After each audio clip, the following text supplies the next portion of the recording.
13 सितंबर को यहाँ पर हुई एनडीए की बैठक को जिस तरह से हाईजैक करके एनडीए के नेताओं को ही मंच से उतारने का काम किया गया था और उनको मंच पे जगह नहीं देने का काम किया गया था, ये एनडीए के हक में नहीं है। इसीलिए जो भी आयोजक थे उस सभा की, उन्होंने एनडीए के किसी भी नेता को, चाहे वो संजय प्रसाद जी हो, चाहे हमारे नेता संजय मंडल जी हो, उनको मंच पे जगह नहीं दे करके एनडीए की भावना का अपमान किया था। हम लोग ऐसी कोई बैठक जहां पर एनडीए के नेताओं का अपमान हो, उनको सही सम्मान और उचित स्थान ना मिले, ऐसे किसी भी बैठक का हम लोग ये नहीं करते।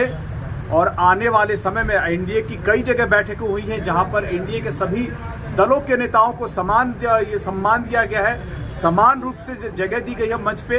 लेकिन यहाँ पर बटिया में जो हुई थी, जहां पर एनडीए के नेताओं को ही एनडीए के कार्यकर्ताओं के बैठक से बाहर रख करके उसको हाईजैक करने का प्रयास हुआ था, ये सरासर गलत है। और हम लोग लोक जनशक्ति पार्टी रामविलास के हमारे नेता यहाँ पर पिछली बार चुनाव लड़ चुके हैं, संजय मंडल जी, उनका भी मंच पे स्थान नहीं दिया गया था। हम लोग इस बात के खिलाफ हैं। और मेरा मानना है कि आने वाले समय में अगर चकाई का विकास करना है तो उसके लिए एनडीए का ही कोई उम्मीदवार चकाई विधानसभा से चुनाव लड़े। और ऐसे में अब मुझे नहीं पता ये गठबंधन में सीट किस दल के पास जाएगी, लेकिन आप याद कीजिए कि 2020 में जब हमारे नेता ने यह तय किया था कि हम एनडीए गठबंधन से अलग होकर चुनाव लड़ेंगे, तो वो किसी गठबंधन में नहीं गए। उन्होंने अकेले लड़कर के अपने सारे कार्यकर्ता, जिनकी भावना थी कि कभी न कभी चुनाव लड़ करके जनप्रतिनिधि बन करके वो अपने क्षेत्र की जनता, विधानसभा क्षेत्र की जनता और अपने पार्टी की सेवा कर सके, वही भावना आज एनडीए में रहते हुए भी हमारे कार्यकर्ताओं की है। और हमारे कार्यकर्ताओं की इस भावनाओं को संभावनाओं में बदलना बिहार प्रभारी के तौर पे ये मेरा दायित्व है। तो क्या यहाँ पर जो बैठक हुई थी उसकी जिस तरह से हाईजैक करने का प्रयास किया गया था, इस बात की रिपोर्ट आगे अपने शीर्ष नेतृत्व को दे दी जाएगी। और साथ ही साथ यह एक प्रबल संभावना भी जताई जाएगी कि अगर यहाँ के कार्यकर्ताओं की, जनता की मंशा है, तो एनडीए का ही उम्मीदवार यहाँ से चुनाव लड़े। जम्मू के सांसद हैं, इस तरह से जिस तरह से घटनाएं देखी गई, आपस में तू-तू मैं-मैं हुए, एकता की बात करते हैं तमाम एनडीए के घटक दल, लेकिन जिस तरह से आपने एक तरफ से बात की कि हमारे ही दल के नेता को बैठने का जगह नहीं मिला, साथ में धक्का मुक्की की नौबत आई, कैसे देखते हैं अरुण भारती इसको? नहीं, देखिए एनडीए, अगर हम लोग एनडीए गठबंधन के बतौर यह जनता के सामने लेकर के जाते हैं कि जो हम एकजुट है और हम एकजुट है, ऐसे में हमारे सभी पांचों दल के नेता, उसके उम्मीदवार का बराबर का सम्मान है। और ऐसी कोई घटना होती है जहां इस एकता को ठेस पहुंचती है, ऐसी सारी घटनाओं का विरोध होना चाहिए। सर, लगातार देखा जा रहा है कि वहां पर जो घटना हुई इसका पूरा संज्ञान नहीं है, लेकिन यह जरूर तय है कि यह घटना एक सुनियोजित रूप से हमारी पूर्व की प्रत्याशी रही कोमल सिंह जी के खिलाफ किया गया और उसी को फिर एनडीए गठबंधन के मंच पर भी क्रियान्वित किया गया। कोमल सिंह जी वहां से एक प्रबल दावेदार हैं गायघाट की सीट की, और आने वाले समय में अगर वह सीट एनडीए में लोक जनशक्ति पार्टी रामविलास के पास आती है, तो वहां पर हमारी पार्टी मजबूती से अपनी दावेदारी और उम्मीदवारी दोनों रखेगी।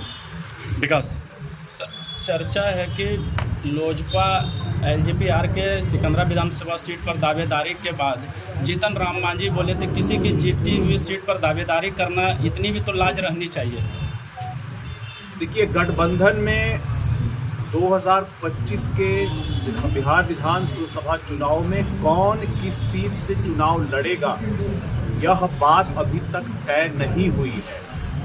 यह बात आपस में चल रही है, लेकिन गठबंधन के बड़े नेता जब मिल कर के बैठेंगे, इस बात पर अंतिम सहमति बनेगी, तब यह तय होगा कि गठबंधन का आधिकारिक उम्मीदवार वहां से कौन होगा। सर, आपके पटिया रेल लाइन पर 250 करोड़ से ज़्यादा का इस बजट में आवंटन करवा चुके हैं। वहां पर जो ज़मीन अधिग्रहण में समस्या है, उसका भी काफ़ी हद तक निवारण कर लिया गया है। जल्द ही इस पर आप काम शुरू होते हुए देखेंगे। सबसे बड़ी जो समस्या थी, इस पर आर्थिक आवंटन करवा लेना, वो हम लोग करवा चुके हैं केंद्र सरकार से। पैसा पड़ा हुआ है, जैसे ही प्रशासनिक प्रक्रिया पूरी होगी काम शुरू हो जाएगा।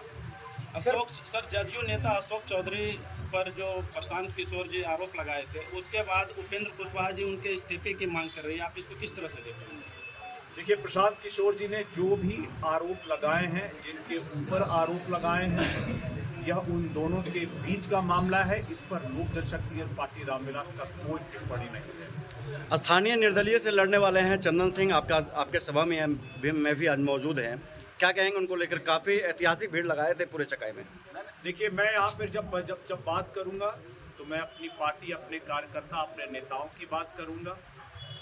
2020 में भी हमारे कार्यकर्ताओं की भावना थी यहाँ से चुनाव लड़ने की। हम लोग यहाँ से चुनाव लड़े थे। 2025 में भी हमारे कार्यकर्ताओं की भावनाएं हैं और उन भावनाओं को संभावनाओं में बदलना मेरी जिम्मेदारी है। चकाई से भी प्रबल संभावना है। तो अभी चंदन सिंह आपको कुछ फाइल दिखा रहे थे, कुछ पेपर दिखा रहे थे, क्या मामला है जिस पर आप यहाँ? चंदन जी ने कुछ समस्याओं को मेरे संज्ञान में लाया है। मेरे लोकसभा क्षेत्र के अंदर आता है चकाई। हाँ। उन समस्याओं पर गंभीरता से विचार करके उन समस्याओं का निवारण के लिए प्रयास किया जाए। आगामी विधानसभा चुनाव में लोजपा चकाई और सिकंदरा सीट पर अपनी दावेदारी ठोक रही है। एकदम ठोक रही है, एकदम ठोक रही है। क्या लगता है सर, सिकंदरा? लेकिन पार्टी का मैनिफेस्टो पूरे क्षेत्र को लेकर के बनाया जा रहा है।